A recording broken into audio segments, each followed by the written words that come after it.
For the past 11 weeks, we have been going through our series of studies that I have entitled The Mother of All Wars.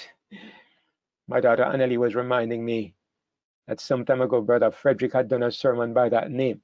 I had no recollection at all, but maybe it was in my mind subliminally when I entitled this series The Mother of All Wars. But I really can't think of how to put all the theme under one heading in a better way. So we're continuing today with our study on the Mother of All Wars, and just to remind you of the goal and the purpose that we are trying to accomplish in this series. What I really want is that everybody who is a part of this fellowship, everybody who worships here, can be able to trace the steps in what we call the great controversy, from it began in heaven, step by step by step, right down through the ages, to the very end of time, to the end of the 1,000 years, that you can see how everything follows a logical and reasonable sequence. I have a desire that we should not be like the people who can pluck a doctrine out of thin air that does not follow logic or reason or context, and we can insist on it without being able to understand how it is out of harmony with the rest of truth. I want us to have a consistent knowledge of truth that can follow step by step. That's what I'm after.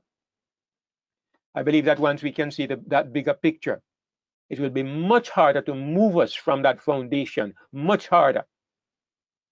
And I believe that once we can see that big picture, we will have a much greater appreciation of what God is doing for us, what he did for us through his son, Jesus Christ.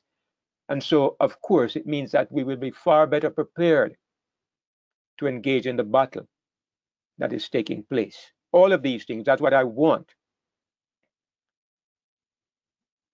This burden is on my heart because I see multitudes of people who believe in the one God, multitudes of people who believe in the Sabbath, who keep the Sabbath, multitudes of people who study Revelation, and they don't understand the bigger picture. They have isolated little tidbits, and they're obsessed with these things. But if we don't understand the bigger picture, as I said, we are not going to be able to appreciate or to understand or to find our place in God's program. Today, I want to entitle my presentation, The Judgment of the Kingdoms. The Judgment of the Kingdoms. But before I do, of course, I want to do a brief revision of what we have gone through so far. I want to do this every week so we can connect everything together. You know, many years ago, probably about 50 years ago, maybe a little more than 50 years ago, a long time ago, I voted. I voted for a political party, the first and the only time in my life. I was young then. I was 19, 20. I was just barely past the voting age, but I remember my father, a normally sensible man, was a strong supporter of one of the political parties in Jamaica. Until he died, he was always politically excitable, politically inclined, and that was one of what I considered the failings of my father. And I have a couple of brothers, family members, who are also rabidly attached. They're not really political figures, but they favor one party above another in a way that I consider almost fanatical. I remember us in my father's car driving through communities in the night, going to political meetings and rallies. And in those days, it was, of course, there are two parties in Jamaica, two main parties, the PNP and the JLP. My father was an aficionado of the JLP, the PNP. He would turn in his grave if he knew I said JLP. He was a rabidly loyal PNP supporter. And in those days, you know, the JLP were the party in power. Their symbol was the bell, and their color was green. The PNP party their color was orange, and their symbol was the fist. I think I'm right about that. But at that time, they had a charismatic leader by the name of Michael Manley. He became a world-renowned figure. But we drove through communities with brooms sticking out of the car window because we were planning to sweep out the JLP. And I remember sitting, you could sit anywhere. You could sit on the car bonnet, on the trunk. You could stick out your body out the window because when it comes to election time, the police turn a blind eye. It's anything goes.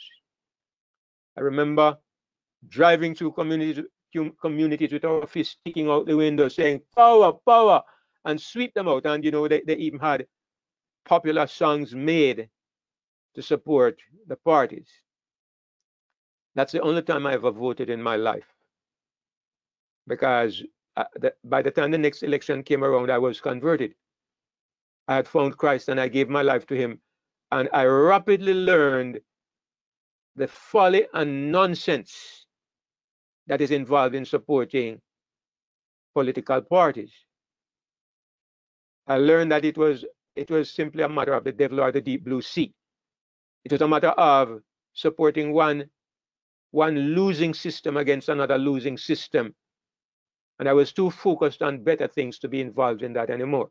But I say this as a preface to what I want to say today, because I believe that even though I am so turned off by political parties, and I'll explain why. As I continue today, I'll explain why more fully. But I realize that we are involved in the greatest, I say it respectfully, we are involved in the greatest political campaign, the greatest political campaign that the universe has ever seen. And I'm in it up to my head. Yes, somebody correcting me. The symbol of the PNP is the head, not the fist. We use the fist so much I got a little confused. That's right. It was the head for the PNP and the bell for the JLP. But you can tell I'm out of touch. But we are involved in the greatest political campaign of all. And we're no longer pushing brooms through the window and showing fists or the sign of V.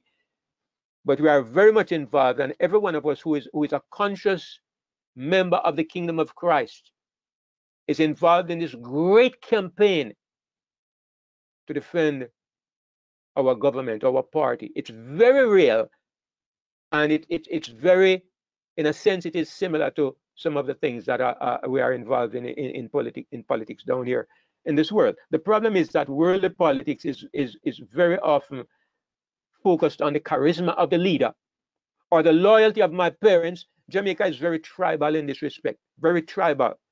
There are some countries where people really sit down and look at the policies and so on. But in Jamaica, it's kind of like religion. My father was a PNP, my grandfather was PNP, I will die PNP, and it doesn't matter. It's interesting to see how during election time, they will stir up the people into a frenzy. They'll sing all kinds of silly little jingles and develop all kinds of slogans and insult one another. And they get the people, the simple people, in a fever pitch of excitement about the election, not because of the policies that they present, but because of the way they stir up the emotions of people. But in many ways, the principles behind elections on this planet are somewhat similar to what is going on in a greater context in the universe. I think God has ordained certain things to be a certain way because we, his people, can better appreciate things because we are familiar with certain things. Heavenly things are not like earthly things, but in some ways, there's a similarity, because if there's not a similarity, we will never be able to understand. That's the point I'm making. I'm not bringing heaven down to the level of earth, but I'm saying in many ways, many of our systems have been designed in ways that are similar. God allowed it to be so, because that is the way we come to understand the greater issues that are taking place in this universe. So like I said, I want to begin by doing a little brief revision of what we have been looking at. So first of all, we saw that it began with a conflict in heaven. And we said that during this conflict, God's character and God's government were attacked. And I want to emphasize that because I want to make the point that it's two things that were attacked. Okay, it's not one, it's two things. It was God's character This is what we have been emphasizing on God's government. Let's not forget this. Two things that's important to our understanding. A third thing happened, which is that the human race was hijacked and joined the side of the enemy. Now, I have said, and I stand to be corrected, if you can see something else, you can correct me, but I have said that these are the three great issues that are involved in what is happening in the universe. Three things. I can't see any other major issue that is involved. We also went on to see that God's Son was chosen to defend these two things: his character and his kingdom. Well, I said his government, but it's the same thing, his kingdom or his government. And thirdly, to save humanity. So there are three things, and one person was chosen to fulfill these three tasks. That was God's Son. And we did emphasize that it was God's only begotten Son, and we saw why it had to be his only begotten Son. We saw that Jesus took care of the first and the third job. He revealed God's character, number one. And the third one, humanity, he redeemed humanity. These two things are absolutely finished. His job is finished.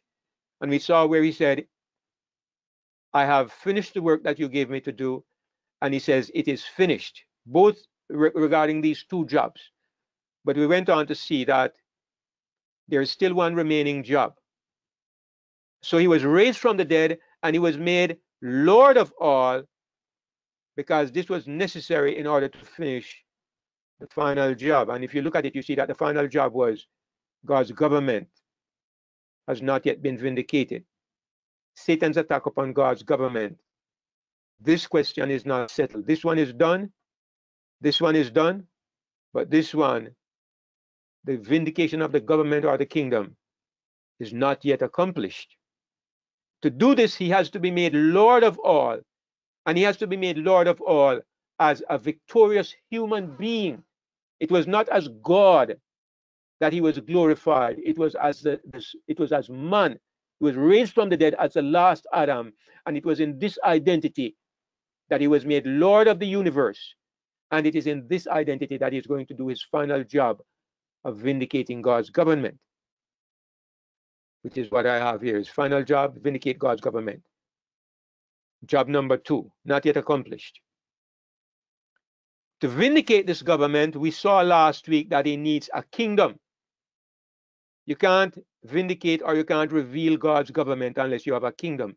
You need a kingdom to do this job. And so what he did was he established his kingdom among human beings. It is in human beings that the God of heaven, the great God of the universe, it is through human beings that he's going to defend his government and safeguard his universe. That is what makes the job of humanity so astoundingly important. This is why the church is in such a marvelous position. That is why you and I should not be so concerned about our own salvation, because that is finished already. That is why you and I, brothers and sisters, should be obsessed with the question of how to glorify our Father. Yes, we should want to be perfect. We want to be holy. We want to overcome sin, but not for salvation's sake. It's not a selfish reason, because my salvation is taken care of already. Somebody took care of me, so I can afford to expend my energies in glorifying that person who has done everything for me. That's the perspective that Christians should have. So he established this kingdom. And the principle of this kingdom, the great principle of this kingdom, is a principle that exists nowhere else. It's government from the inside. Nobody else can govern like this. This is the basis of God's government. He is the only one who can say, I will come to live in you if you allow me, and I will take control, and I will show what my government is about. That's all I want, permission to live inside. That's it. This is the principle that Satan fought against from the beginning. Satan's principle, as we saw, is self-government, which is God excluded, God not inside, God somewhere other than inside. Now, this is what we have covered so far in our previous, I think it's 11 or 10 presentations. And it is my earnest hope that you all have understood this and that everything we just touched on, you understand. So we're going to progress now, proceed. And if there's anything that you don't understand, even though I don't want to be interrupted too much, but you can go ahead and interrupt me if you don't understand something I have on the screen. The most important thing is that you understand. If you're not understanding, I want to know, because I'm not just here to preach and to beat my gums. I want to know that I am helping you to understand. All right? So the issue, the real issue is this. And I want to look at the issue because, people say, what we are presenting is ridiculous. They say there's no need to judge God's kingdom. The very idea, some people say it is ridiculous. Somebody told me that there's nowhere in the Bible that teaches something like this. There are people who think that the only issue is the salvation of men, and they are obsessed with salvation, and their arguments about are we justified by faith, justified by the law, ad infinitum. Somebody would say ad nauseum. They keep on repeating the same things over and over, focusing on and obsessed with how are they to be saved. We say your salvation is not an issue. It was done already. You only need to believe it. That's what we say. We say it is by grace through faith. Your works cannot contribute anything to that. That is a done deal. But we still have a job to do. Christ's work is not finished. And the question is, are we with him in his job, or are we still obsessed with something that happened 2,000 years ago? The issue in question, which system of government, this is how I understand it, which system of government produces a better society? I admit that you don't find this transparently stated in a particular text in the Bible, but you see verses that when you put them together, you understand. When the Bible says that Satan said, I will be like the Most High. I will be like the Most High. I will exalt my stars above my throne above the stars of God. You see his desire to be like God Almighty. And we looked at this and we saw he could not desire to be like God in power. He could not desire to be like God in God's abilities. That's an intention that even Satan is not stupid enough to aspire to. The only way he could be like God is if he could obtain the loyalty of the universe, could bring them over to his side. If he could work by deception and lies and innuendos and deceit and get created beings to adopt his form of government, that's how he could be like God. And so we come to the conclusion that Satan proposes a better society, a better government than God. And so because of this, there is to be a judgment to determine which system produces a better society, a better people. Which system? God's system or Satan's system? Is it the system of self-government which Satan promotes? Is this a better system of government? And of course, as we saw, if you have a system of self-government, what is necessary is that the only way you can have control in the system is that it has to be monitored by the law.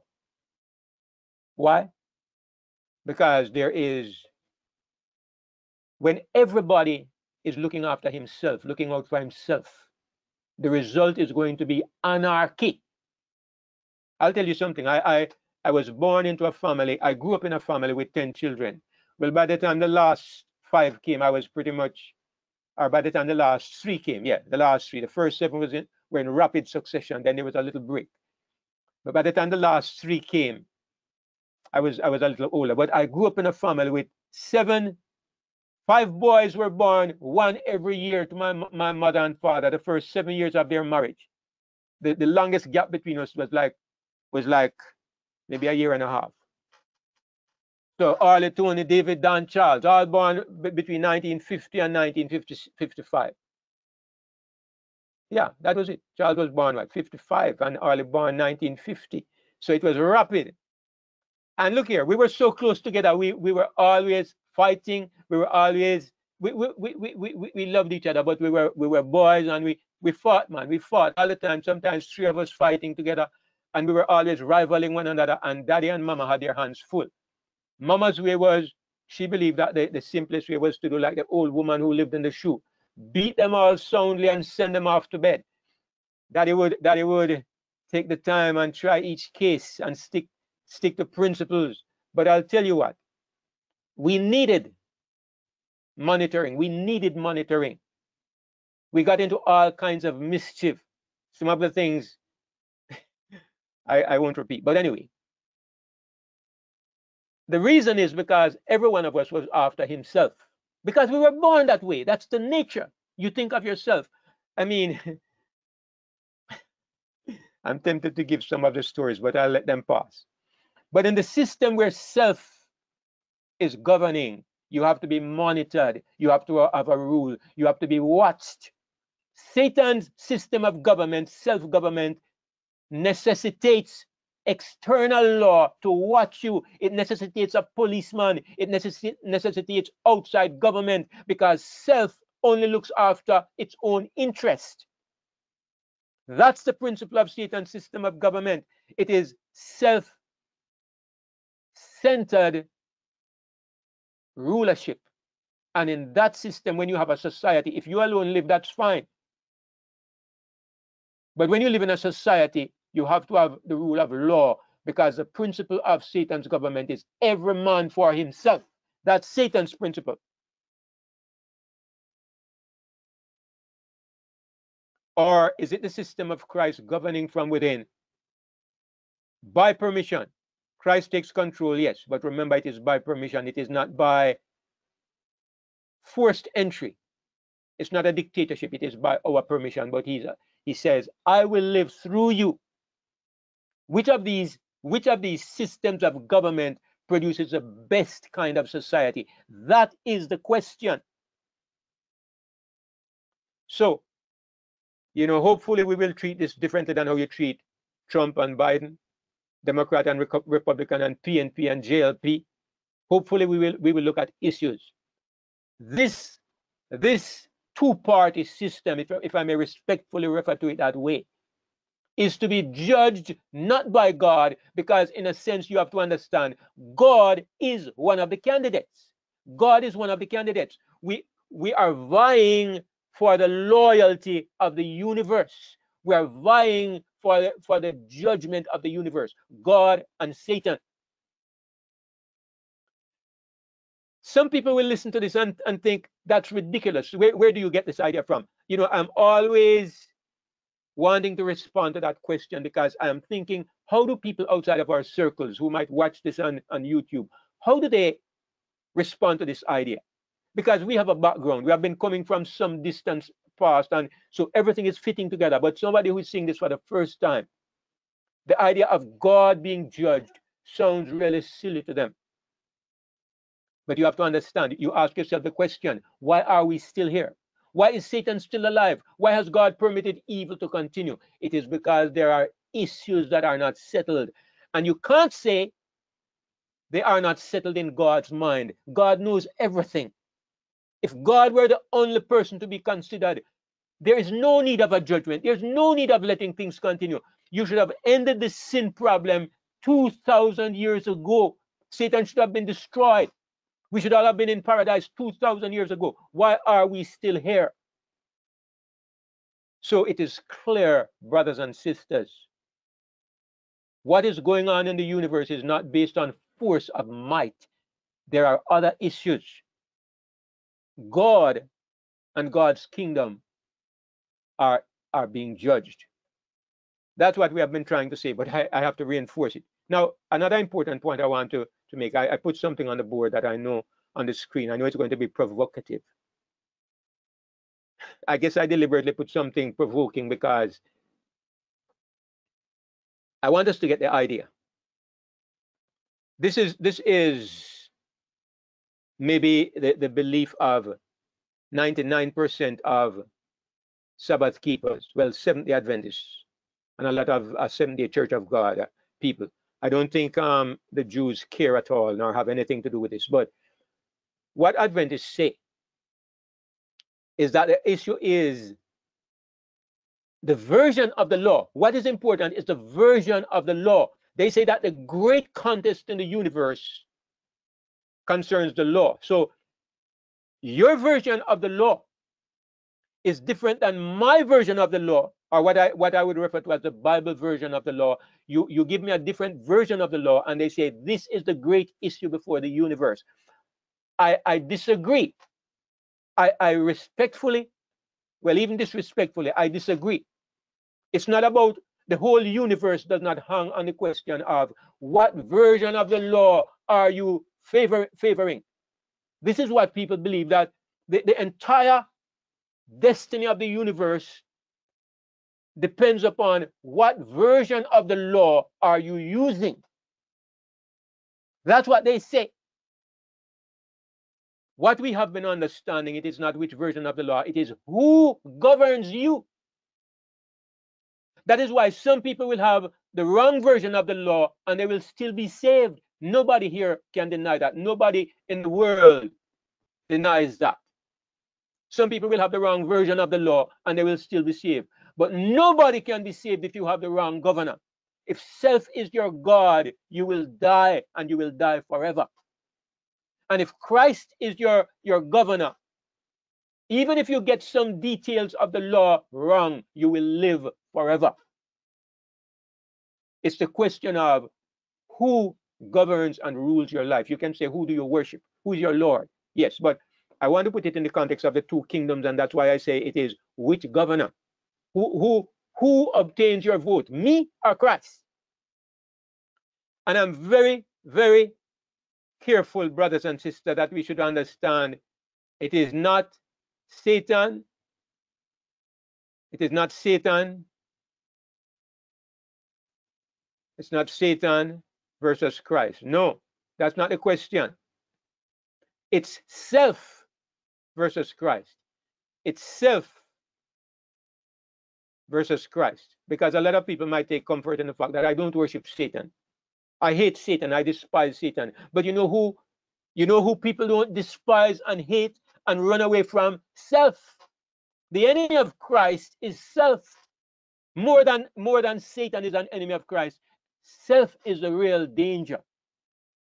Because we all abhor and repudiate Satan and the blatant forms of Satanism. But who we embrace even when we are in our most wretched, miserable condition is self. It's because self demands to be seen and to be heard and to be dominant, while we very often refuse to let Christ have his place on the throne. So it's which governor is the issue. A judgment will answer these questions. That's what the judgment is about. It is to answer the question of which system of government produces what God is after. And the Bible tells you about it. Go to Daniel 7, verses 9 and 10. Those who say that there is no place which suggests that God's kingdom is to be judged, go to Daniel chapter 7. It is clearly taught there. I beheld till the thrones were cast down, and the Ancient of Days did sit, whose garment was white as snow. God is presiding at this judgment. In other words, he is in control of calling this judgment. But we will see that God is not the one who is presenting the evidence or even making the decisions. He's more, you would say, a convener of the judgment. Thousands ministered unto him. 10,000 times 10,000 stood before him. These are angels. If you go to Revelation, you see that these are angels. These are not the people who are there to be judged, because this judgment actually takes place before Jesus returns to the earth, as we have seen.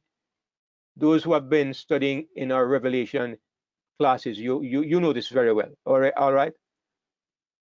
The judgment was set and the books were opened. There is a judgment that is based on books. There is a judgment that is based on the opening of books, and it takes place before Jesus Christ returns to planet Earth. So in this, Seventh-day Adventists are right to some extent. There is a pre-Advent judgment. I will tell anybody this, and I will say that I agree with Seventh-day Adventism in this, even though I'm not a member of the church. I agree with Adventists in this. Where I don't agree is because Adventists have made it that this judgment is about your salvation and my salvation. It's a judgment which jeopardizes our eternal life, because we are going to be, our names are going to be called individually. And if we are not in a perfect condition when our names are called, we are going to be lost. That is the Adventist version of this judgment. They got the event right because it's there in the Bible. How can you get it wrong? It's there in the Bible. Those who deny it, maybe you are reading a different Bible. But what they have wrong is the purpose and the intent of this judgment. This judgment is not a judgment of us as individuals. It's a judgment of the two kingdoms. Both kingdoms are to be judged. The kingdom of Satan, with its principle of self-government controlled by law, and the government of Christ, consisting of Christ living within by our permission. These two systems are face to face on this planet today.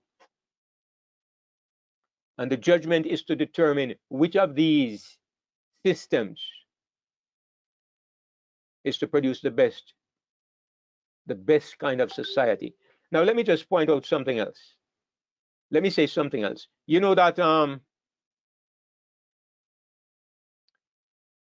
if we believe the Bible, Satan and his angels were once heavenly angels. They were once a part of that great company of angels who worship God and stand around the throne in heaven. Satan and his angels fell away from that place. But you know, there's a principle we have in law that people are to be judged by their peers. That is why for many of these cases you have a jury.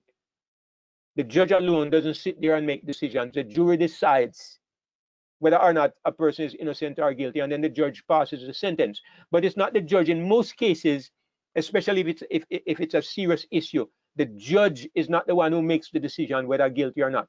They say for a judgment to be fair, a person is to be judged by his peers. So they get a jury together. That's why when you have a black person being tried, especially a few years ago, it was considered to be a kind of kangaroo court, an unfair situation if you had an all-white jury. And I've really tried to balance it out by putting black people and white people so that you can have a fair, a balanced kind of jury. People, it's a principle of justice that they have outlined, and it is true that to be fair, you need to be judged by somebody who has stood in your shoes, somebody on your own level, somebody who understands and can feel and can empathize with your situation. Now, in heaven, Lucifer was once an angel. So who is qualified to determine which system of government works best? Who can be impartial? Who can be unbiased? Because you would say, of course, God would be biased towards his side. Of course, Satan will be biased towards his principle. So who would be unbiased? And I would say the most obvious beings that you could say would be unbiased were the people who were once Satan's good friends. They were in heaven. They have seen Satan's government play out. They have seen God's government play out in human beings. People who were descended into the lowest depths of existence. Human beings who went down to become the dregs of the universe. They have seen the government of Christ at work in these people. So angels are able to sit there and be balanced in determining which of these systems produces the best kind of people. So I'm just making the point, I'm just emphasizing the point that if you think about it carefully, you can understand that the pre-Advent judgment makes perfect sense everything fits together in a logical, cohesive way when you begin to understand the purpose of the judgment. It's when you think that the judgment jeopardizes the salvation of us Christians that it becomes nonsensical. Why do we believe, why do I say that there is a pre-Advent judgment focused on the two kingdoms? And I said it, you can find it in Daniel 7. Now, first of all, we will look at why it is necessary to have the judgment. I just looked at this. I'm going to reinforce the ideas a little bit. Why is it necessary to have a judgment? One, because God's government is not based on force of arms. That's the first reason. Reason number two, this means that what we are engaged in is an ideological battle, right? It's a battle of ideas, concepts, and a battle of principles. It's not based on force of arms. And so we can conclude, number three, that the conflict is a conflict that is based on information. All right. So because of this, you need to have a judgment. All right. Because if it's a conflict of force of arms, if it's based on who is stronger, let's say it was based on who is stronger. Look here. When two men get into a fight, and one of them beats the other one to a pulp and flattens him on the ground, you don't need to have any judgment about who won the fight. It's done. The one lying on his back lost, and the one standing up won. So if it's based on force of arms, no judgment is necessary. But if it's based on ideas, two different systems, two different principles, if it's based on the information that you can see, somebody has to decide, because all ideas can be looked at from different directions. Somebody needs to look. You need to have a jury, a court that can stand and look at these ideas and say, well, this makes sense or this doesn't make sense. Or you can look at how the ideas play out in society. You could say, I'm going to watch Tony's family, and I'm going to watch Don's family. Tony has a system where he believes in allowing his children to make their own choices, and he doesn't believe in disciplining him. He believes that everybody needs to be able to make his own choices as early as possible. Don believes in discipline and in maintaining control. I'm going to look at both families, and I'm going to see which one of them produces the best children, which ones grow up balanced and decent and orderly and making good citizens. And when I've seen this, then I will start my own family, and I'm going to follow the principles of the one that works. You can understand. So I'm going to form a judgment based on the information, based on what I can see, and it's based on ideologies. It's based on the two different approaches that these two men have. That's the nature of the conflict that is involved in the universe, and that is why there has to be a judgment. Somebody has to say this one works and this does not work. So the book of Daniel is a place in the Bible above every other place that shows us the principles of the judgment. First of all, you remember the story of Nebuchadnezzar. I've labeled him here as the beast king. He was a man who became like a wild beast for 7 years. But what is interesting about Nebuchadnezzar is what God said to Nebuchadnezzar before he became this wild beast. God said to him, God told him what would happen to him. And when Daniel was interpreting the dream to him, Daniel says, look at what Daniel says. This matter is by the decree of the watchers. Daniel said there were some beings that he refers to as the watchers. And he says they have made this decree. And the demand is by the word of the holy ones. Maybe the same group of people called the watchers. Maybe, probably. I'm not sure. It could be. Same people, or maybe two groups of beings in heaven. But what he says is, why? They have made a decree, and the decree that they have made is to the intent or for the purpose that the living may know that the Most High ruleth in the kingdom of men, and giveth it to whomsoever he will, and setteth up over it the basest of men. These beings in heaven, called the watchers and the holy ones, they made a decree in heaven. Notice it is not God who makes this decree. These beings in heaven want to send a message to people on earth concerning God. And they make a decree that Nebuchadnezzar must become like a cow and eat grass for 7 years. He must go mad for 7 years, so that people on earth may know that God is the one who rules in the kingdom of men, and that he will give it to anybody who he chooses to give it to. So they made a decision. And the point I want to make is, it is not God who made the decision. There's a judgment made, and it's not God who makes the decision. It's just reinforcing the point that I'm making, that God is not the one who is ruling like a dictator. There are heavenly beings. God is governing in a, I don't know if I know democracy is a word that has some bad connotations. But he's ruling in a universe where it depends on the approval of the citizens. Let me put it that way. He rules and he maintains his rule because of the approval of the citizens. You know something? I'm not going to say who or where, but I know a man that he would come home every night and beat his wife. He'd come home drunk and beat his wife every night. I'm not speaking of what I heard. He lived not far from me. Every night he would come and beat his wife. And his children were small, but I would hear him come in at night. He would be drunk, and then I would hear bang, and I'd hear oh, and I'd hear her screaming. Happened over and over. But he didn't realize his children were growing up. And one night, I heard the bang and I heard the scream, and all of a sudden everything changed. I heard his son say, I heard the daughter say, "Daddy, what are you doing? What are you doing? What are you doing?" And the son came out.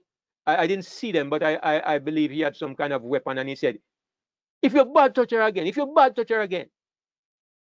And then one of the girls said, "Daddy, you think we love you? We don't love you. We don't love you. We hate you." And she said, "If you touch her again, I will stab out your heart and yummy." She said, "I will stab out your heart and eat it." I was listening in my home, transfixed. There was silence. You know what happened? The next morning, he packed his bags and left, and he never came back. He never came back. Now, this was, maybe it's a poor illustration, because it's kind of a little bit like it's suggesting that he was expelled by force, and maybe in a sense he was. But it didn't have to be that way. He could have remained where he was, but all he had to do was to stop beating his wife. But the point was, he came to realize that his entire family was against him. They didn't love him. They didn't want him. And so he packed up his bags and left. Now, it's a poor illustration. I grant you that. But I'm trying to say that God will rule in a universe by love. He will rule because he's wanted, not because he can force and compel everybody. Nobody can threaten to beat God or to stab out his heart and eat it. Nobody can threaten that. But he doesn't need that. If he discovers that he's not wanted, nor appreciated, nor loved in his universe, you think he's going to rule like a dictator, to dominate by force, and to have cowering, fearful citizens? Absolutely not. And so God rules by the desire of his citizens. And we might call it democracy. I think that's the supposed idea for it, but people say that democracy has different implications. So I'm loath to use the word. But anyway, I'm really emphasizing the point that God does not rule by arbitrary demands and commands. He rules and governs because his citizens are pleased to have it that way. They choose him. They have voted for him. They want him. And so any decision that he's making, he makes sure that they are involved, that they can see and understand and know that it is best, because he wants to continue to be understood and to be loved, because that's the basis of his government.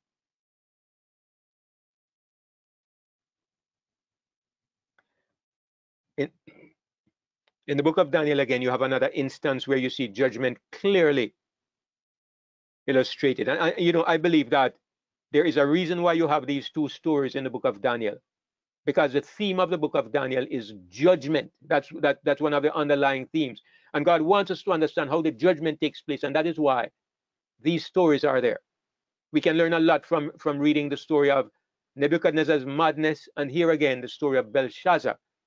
He has a feast. He has been exposed to the true God. He knows that there is a God, but his heart is stubborn and hard, and so he takes the vessels from the house of God.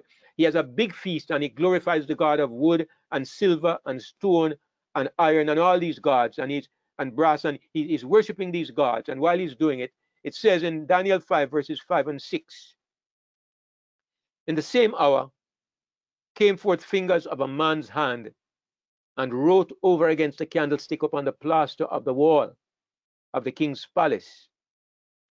And the king saw the part of the hand that wrote. Then the king's countenance was changed, his thoughts troubled him, so that the joints of his loins were loosed, and his knees smote one against another. The most barefaced are usually the most cowardly, but I guess my knees might have smote together too if I saw something like that. But anyway, here is another decision that has been taken. A hand writing on the wall, and you can know clearly that this hand is a hand coming from heaven. And based on what we have seen, you don't need to question that this is another decision taken by the heavenly tribunal, by the same watchers and holy ones. If they made a decision concerning Nebuchadnezzar, they also have made a decision concerning Belshazzar. And what they have written on the wall is, what the hand has written on the wall is even more revealing. It says, Daniel interprets for him. Eventually, Daniel comes, Daniel interprets. He says, this is the interpretation of the thing. Meaning, God has numbered your kingdom and finished it. Tekel. So I think it read, mene, tekel, upharsin. Tekel, you are weighed in the balances and are found wanting. Perez, your kingdom is divided and given to the Medes and Persians. So what was literally written was numbered, weighed, divided. But it was written in a language that nobody could read but Daniel. Mene, tekel, upharsin. Numbered, weighed, divided. Look at those three words. Numbered, weighed, divided. All of these words speak of judgment. You can look at weighed. Let me talk about weighed first of all. Look at the scales on the right hand. What is the purpose of scales? These have become the symbols of justice. In courts of law, the scales of justice, and sometimes it's symbolized by a woman, a blind woman holding up the scales. But you get the idea from scales of putting things, of weighing things, of measuring things. Weights are a way of measuring, of assessing, of analyzing. You go to the shop in Jamaica here, they have pretty much phased it out now, but you'll still see in the market where people have scales. You buy a piece of meat, you buy some flour, you buy something, a piece of yam, they put it on the scales. And the scales are a way of assessing, of measuring, of analyzing what you are buying. So when the scales when what is in the scale measures up to what you expect, then you can buy it.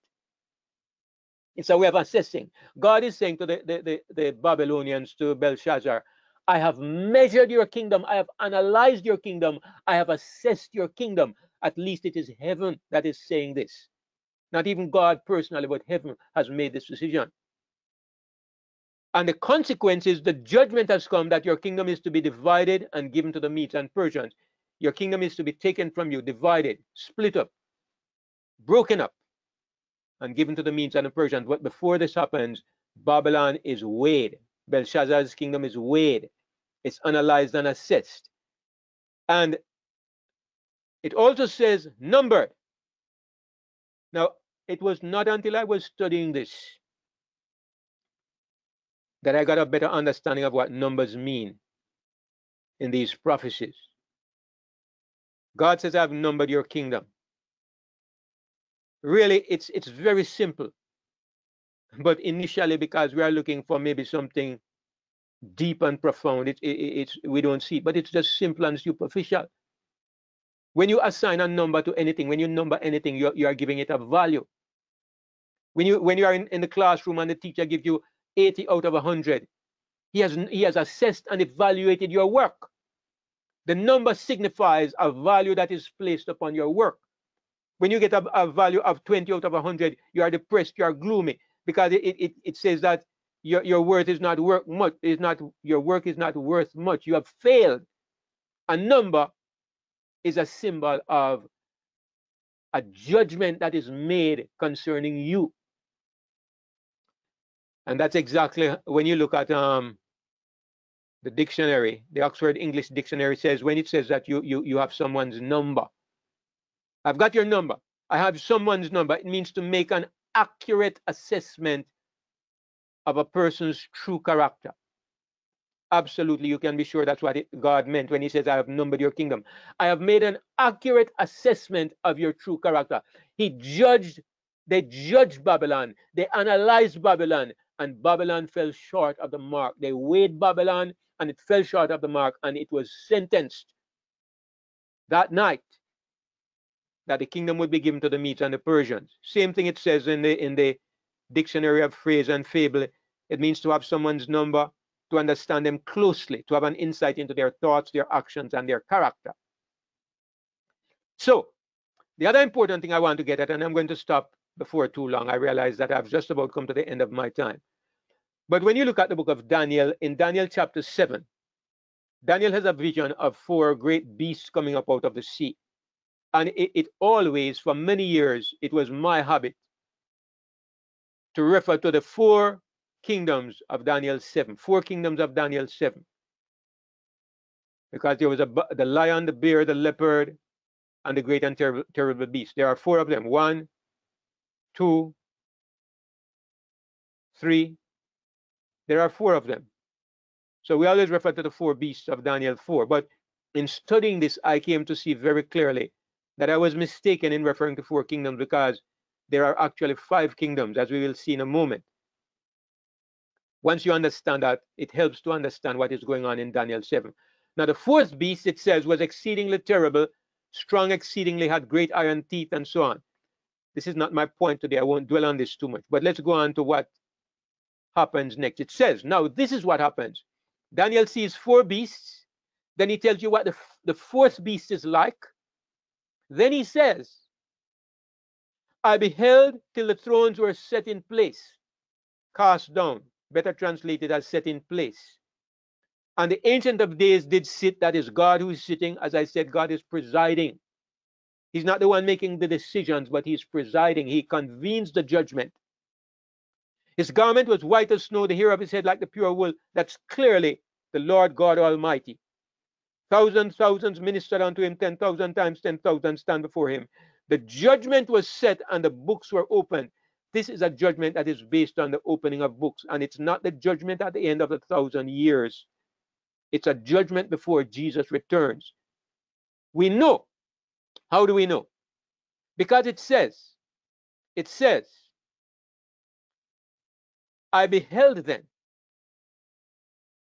Daniel says, I beheld, or I kept on looking. I kept on looking because of the voice of the great words which a horn spake. I kept on looking till the beast was slain, and his body destroyed and given to the burning flame.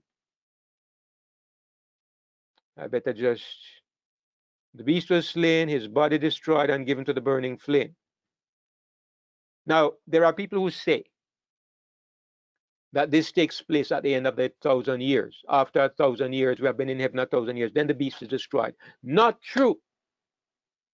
Go to Revelation 19 and the last two verses, and you will see that the beast is thrown into the lake of fire at the time when Jesus returns, not after the 1,000 years. So when is the beast condemned and given to the burning flame? It is at the coming of Jesus. So when is the beast judged? When does the judgment sit and pass judgment on the beast? It is before Jesus comes. Because when Jesus comes, notice what happens. When Jesus comes, that at that time, the beast is not going to be judged. When Jesus comes, the beast is slain. When Jesus comes and his body is destroyed and given to the burning flame. Let me hope you can understand what I'm saying. The coming of Jesus is the end of the beast. He's given to the burning flame, put into the lake of fire, destroyed forever. So if he's going to be put in the lake of fire at the coming of Jesus, then his judgment must be before Jesus comes. I hope you can understand what I'm saying. So this judgment is what condemns the beast. The judgment is set and the books are open. And when the judgment is set and the books are open, then the beast is slain and his body is destroyed and given to the burning flame. So there is a pre-advent judgment clearly taught in the Bible. A judgment before Jesus comes again. It's not a fable or fiction. It is real. But it is the judgment of the two kingdoms. It's not a judgment of you and me individually. It's a judgment of two kingdoms. The only reason why you're in it is because you're a part of Jesus' kingdom. Your body, your life is testifying for his kingdom. Your life is a vote for the kingdom within. And if you fail, if you live more a life that demonstrates Satan's principles, you are really saying to the universe that Christ's government doesn't work. I don't want my life to testify that way at all, brothers and sisters. That is my motivation. That is my motivation for living a godly life. I want to speak. I want to vote. I want to get my broom and sweep out the other kingdom. I want to hold up my fist on behalf of the kingdom of Jesus Christ. So it is in the judgment that the beast is condemned. But it's not over. That's not the only thing, because it says that in that same passage in verse 13, same passage, I saw in the night visions, and behold, one like the Son of Man came with the clouds of heaven. And where does he come? Jesus coming with the clouds. Clearly, he's coming back to earth. No, no, no, no. He's not coming back to earth. That's not what it says. He comes with the clouds of heaven, and he came to the Ancient of Days. This is happening in heaven. It's happening in heaven. It's not on earth. Jesus is coming. In heaven, they bring Jesus into the presence of his Father. Why do they bring Jesus before his Father? Something is about to happen in heaven. What is it? It says, and there was given him dominion and glory and a kingdom, that all people, nations, and languages should serve him. His dominion is an everlasting dominion which shall not pass away, and his kingdom that which shall not be destroyed. When does he receive this kingdom? He receives this kingdom just before he returns. So there are two things that are decided in the judgment, brothers and sisters. Two kingdoms are judged. One of them is given to the burning flame, and the other one, a decision is made that it is to last forever and ever. The universe votes, the watchers and the holy ones vote, and they vote for the kingdom of Christ. That is the end of this great battle, or almost the end.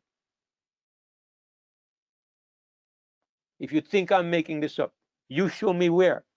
This is not what we see in the book of Daniel. The problem is that most of the time when people read the book of Daniel, they see only 4 kingdoms and it ends with the beast. But no, read the rest of the chapter and you see that it's 5 kingdoms, and it's about a decision to be made concerning these 2 kingdoms, a judgment to be made. This is the battle. It's the last part of the work of Jesus Christ to prove that God's system, God's government really works. God's government really works. That's the final part of Jesus' job. Of course, we have been studying Revelation, so you're familiar, and we go much deeper into this. But even this superficial examination, you can see it clearly. There are not 4 kingdoms, there are 5 kingdoms. And it's all about the judgment concerning the 5th kingdom. That's what the work of Christ is about. In Ephesians 3 verses 9 and 11, we are told, and in other places, but this is one of the great passages. It says, look here, Paul says he wants all men to see what is the fellowship of the mystery. He refers to it as a mystery, a secret thing, which from the beginning of the world has been hid in God, who created all things by Jesus Christ. To the intent, or for the purpose, there's a purpose behind this mystery. What is the purpose? And remember, the mystery is what? It's Christ in you. That's the mystery. According to Colossians 1 verses 26 and 27, the mystery is Christ in you, the hope of glory. So Paul says the purpose of this is that now unto the principalities and powers in heavenly places, angels, seraphims and cherubims, and maybe even people from other worlds, might be known by the church or through the church. What?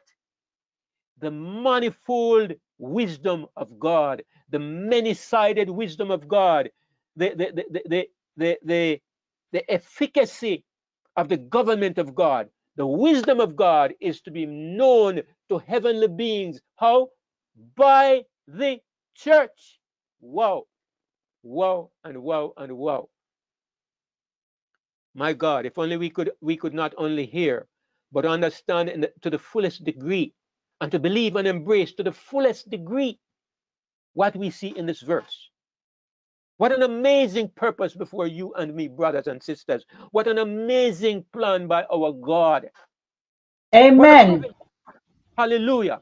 What a privilege for us, children of dirt and clay, that God has such a plan for us. That is what is going on, brothers and sisters. The fruit of Satan's government. Listen to what it says. And the nations were angry. Revelation 11 verse 18. The nations were angry, thy wrath is come, the time of the day that they should be judged, and that thou shouldest give reward unto thy servants the prophets, unto the saints, and them that fear thy name, small and great. And what? This is what Satan's government has produced. Destroy them that destroy the earth. Satan's government, man following his own guidance, monitored by law. God says the fruit of that system is that they have destroyed the earth. And if you are worried about what the thing they use to make hurricanes and to cause earthquakes and the poisoning the atmosphere, and some people say they are using chemtrails to poison people, and vaccines and all the rest of it, and all the things that, and germ warfare and the rest of it, and chemical warfare. If you think that is something, I would say you ain't seeing nothing yet. God is watching. The testimony of the Bible is that the fruit of Satan's government is that they destroy the planet. Don't be surprised by what is happening. Satan thought he knew better than his God. Satan thought he could provide a better kingdom. God gave him his chance to give it his best shot for 6,000 years, more so in the last 2,000 years, his best shot. And maybe that atomic cloud on the right hand illustrates what that principle of self-government, the best that it can produce, utter destruction. What you see going on in the Ukraine, what you see going on in Israel, what you see going on in the medical profession, what you see going on in politics. It is simply the fruit of self-oriented life. And they make laws. The laws are supposed to control the carnal nature, but they control it only within certain limits, because the carnal self finds a way to get around the laws and misuse the laws and abuse the laws and make laws to suit itself. And so there's no answer, there's no solution, there's nothing but the cold, bitter reality that man is on a pathway to destroy himself. This is the fruitage of Satan's government. The fruitage of God's government. This is what he did. This is his government. And he gave some apostles, some evangelists, some pastors, some teachers for the perfecting of the saints. That's what he's after. as I've often said, not to save us, but to glorify his kingdom, for the work of the ministry, for the edifying of the body of Christ, till we all come in the unity of the faith unto a perfect man. We have seen that this perfect man is Jesus Christ. His body grows up unto the measure of the stature of the fullness of Christ. And one last verse, and then we're going to stop. Daniel mentioned this verse this morning. I will mention it again. This is the ultimate fruit of the government of Christ. I looked, and lo, a lamb stood on the Mount Zion, and with him 144,000, having his father's name. That's the first inkling of the perfection that is theirs. They have the father's name, which means God's character written in their foreheads. These were redeemed from among men. From Satan's kingdom, a gem of great beauty has emerged. Not from Satan's kingdom, from the midst of the darkness, I would say. Being the first fruits unto God, they are the gemstone in God's crown. They are the premier part of his harvest. In their mouth was found no guile, no deception, no deceitfulness, for they are without fault before the throne of God. It's one thing to say you are perfect. Sometimes that word is so general and so imprecise that you can interpret that many ways. But when you say without fault, that's different, because it means you have been looking.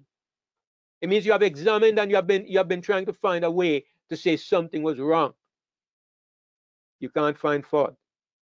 That's the way God describes these people. And I hasten to add that they are not without fault because they have been struggling with themselves, and they have battered so long that they finally got to the pinnacle. No, they are without fault because they have learned to abide in Christ. They have learned to hang on to Christ in such a way that they fear to let him go for even a second. And that is the essence of perfection. That is the pinnacle of what Yes. it is to be without fault. Yes, Brother David. Yes. Yes. Hang on to Christ. Yes. Yes, Brother David. Amen. There's no other way, Sister Anita. There's no other way. Would God that we might learn it, because those who learn it and learn it thoroughly, they will be the ones that I think the Lord will select to represent him in that last great conflict. Brothers and sisters, we talk about these things, but what an amazing thing to really experience, to believe it and to experience it, to live by it, you know.